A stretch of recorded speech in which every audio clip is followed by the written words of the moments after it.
Hello everyone, welcome to my channel. I hope everyone is having a wonderful day. Before starting the video, please go ahead and hit the subscribe button and give this video a like up. Sharon and Phyllis goad Martin into a confession. Thursday, April 10, 2025. Today on The Young and the Restless. Alan confesses to being Martin after a confrontation with Tracy and the Abbotts, and being goaded by Sharon and Phyllis. All products and services featured are independently chosen by editors.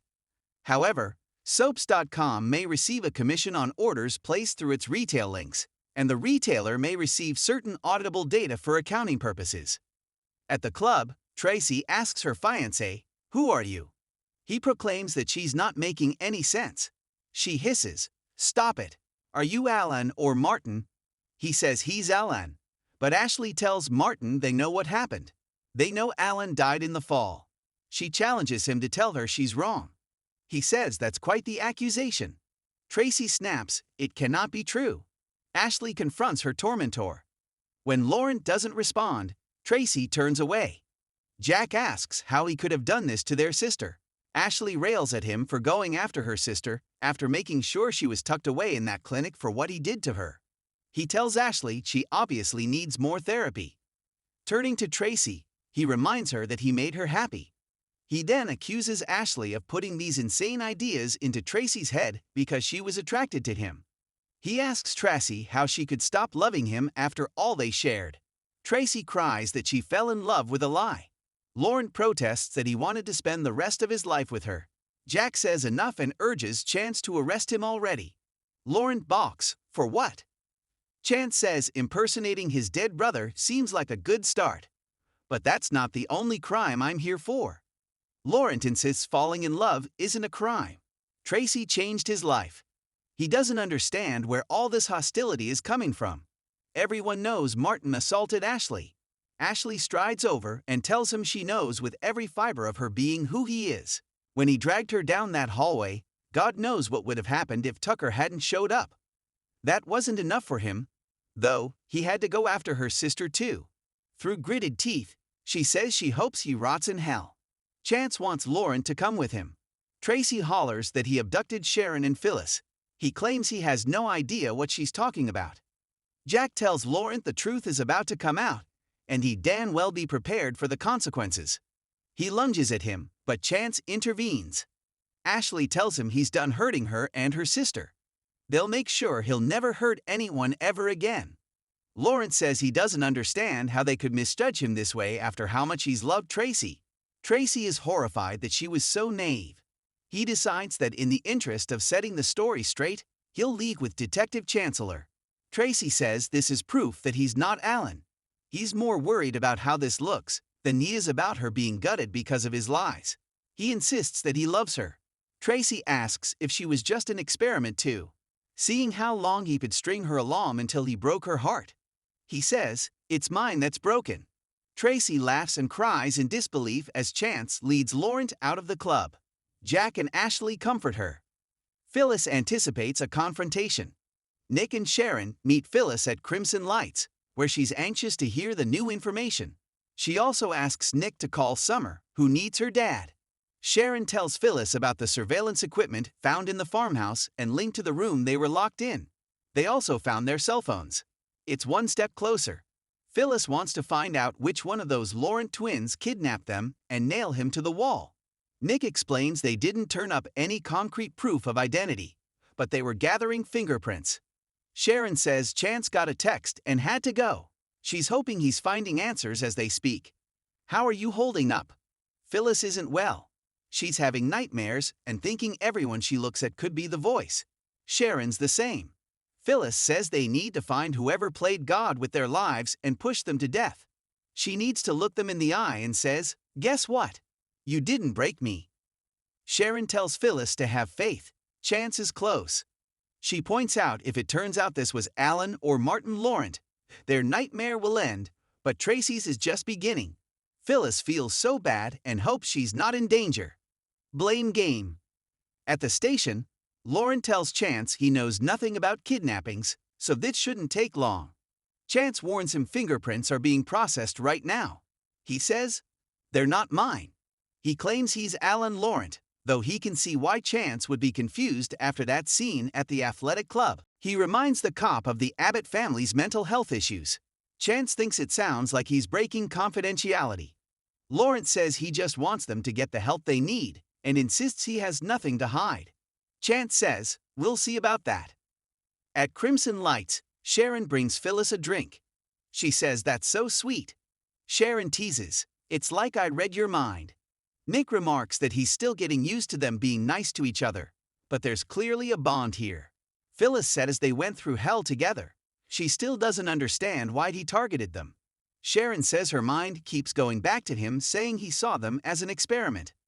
They were like mice in a maze, playing by his rules. He messed with the wrong women. Tracy feels responsible. In the club, Tracy tells Jack and Ashley she can't believe she didn't see this in all the months they spent together. Ash reminds her he fooled her more than once. This is on him. He victimized them and left them with trauma to deal with. He's a master manipulator who is adept at stepping into Alan's shoes. How could Tracy possibly know the difference when she didn't know the real Alan? Jack agrees. The blame is squarely on Laurent. Tracy tears up and thanks them for trying to make her feel better. But she brought him there and put them all in terrible danger. Jack asks her to stop blaming herself. None of this is her fault. Tracy feels so stupid. Ashley and Jack saw how loving and attentive he was. They all bought it. Tracy cries, "Why didn't I know it was too good to be true? If he abducted Sharon and Phyllis, she's responsible for that too." Sharon and Phyllis get their retribution. At the police station, Chance tells Laurent that he has two women out there who insist on speaking with him. He guesses Tracy and Ashley are there and says, "Bring them in. I look forward to it." But it's Sharon and Phyllis who appear. Laurent asks, "Sharon?" and claims not to know who Phyllis is. Phyllis tells him he's a piece of crap and asks, "Why did you kidnap us?" Laurent says this is all an infuriating mistake. Phyllis wants to hit him. Sharon says it's not a mistake and they came for the truth. Laurent blames Ashley's did for all of this. She told Tracy lies about him. Sharon can see he's suffering from delusional narcissism. He understands she's looking for someone to punish, but that's not him. She came to him for help to prove her innocence because she trusted him.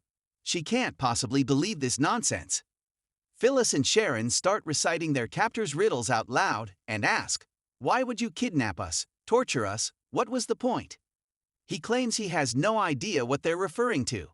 Phyllis pulls out a water bottle and asks, "Do you want a drink?" She muses, "Unless you're afraid." "Are you afraid it might be drugged?" He announces he's leaving. Chance says he's not. Sharon and Phyllis keep at him about his experiment. They know he kidnapped them, and they know he's Martin the psychopath. He says Martin is dead. Phyllis wants to know why he picked them. "Did you want us to unravel? Did you want us to fall apart?" They didn't. They won and he lost. Tracy figured it out. "We beat you. We beat you." Laurent pounds the table and screams, "Enough," as he leaps to his feet. Chance braces. Sharon muses, "Seems that we've hit a nerve." Laurent claims it's just that his life has been turned upside down. He wanted to marry Tracy and came back from Paris to this. None of them has a clue what happened here. Sharon asks what they're missing. Laurent says that they call Martin a psychopath, but even he didn't understand his brilliance until it was too late. Through his own therapeutic process and by watching him practice, he absorbed the therapeutic process by pure osmosis. He wanted to prove he was superior. It was a source of conflict between them. He wrote him off, but then he saw it. Martin proved he was a genius the night he facilitated Ashley's breakthrough in Paris. He did that.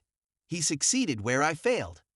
Sharon asks if he was trying to show his genius with her and Phyllis. Get them to have a breakthrough. He asks if it worked. Did they solve their differences and reach a new awareness? Phyllis says, "No. No. Your experiment failed. You failed.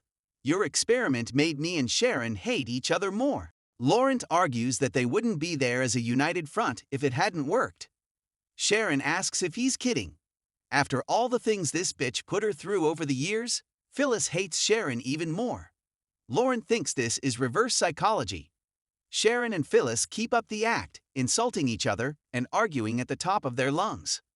Laurent tells them this is heavy-handed if they're trying to get a confession. Chance says they don't need it. He has plenty of evidence. He hollers that they're bluffing. Phyllis taunts that no one is bluffing. His experiment failed. Your experiment failed. You're a failure. Loser. Sharon tells him Alan would be embarrassed by him. Laurent explodes Alan. Alan wasn't worth the ink on his diploma as a therapist. He was the weak one. He had no vision. Becoming Martin, he bellows that he is the one who changed Ashley and the two of them. They can deny it all they want, but he heightened their humanity. How can that be a crime? Turning to Chance, he says, I helped them. Phyllis tells him she has a new experiment for him. He's the lab rat. He gets to stay in a cell. You're the one who's trapped. Your life is no longer your own. Martin says they don't understand what he did for them. Sharon taunts that maybe they'll come and visit him sometime and see how he's doing. Phyllis says, yeah, maybe I'll come play a game with you. They walk out. Case closed. At the club, Ashley and Jack tell Tracy she had nothing to do with what happened to Sharon and Phyllis. Jack warns her not to add undue guilt to her plate. Ashley says if anyone is responsible, it's her. Alan is her friend. None of them knew where this was going to lead. Tracy worries this is triggering for Ashley, but her sister says she's okay. Jack suggests she check in with her doctor. Ashley agrees that's a good idea, but right now she's worried about her sister. Tracy wanted to be wrong. She wonders what they do now. Jack hopes Chance finds the evidence to hold him. Once he's behind bars, they can really start to put this all behind them. Tracy steps away from her siblings, looks at her engagement ring, and flashes to the wedding proposal. She removes the ring. At the police station, Chance places Martin Laurent under arrest and reads him his rights. Tracy rejoins Jack and Ashley at the club, and Sharon and Phyllis arrive. They tell the Abbotts that Chance let them see Martin and he confessed. Outed by his own ego. Jack's relieved to hear he's in a cell. Tracy's so sorry this happened to them. Sharon says she was his victim too. Finally, it's over. Next on The Young and the Restless, Victor vows to punish Kyle. Victoria tries to learn from past mistakes, and Audra considers a tempting offer.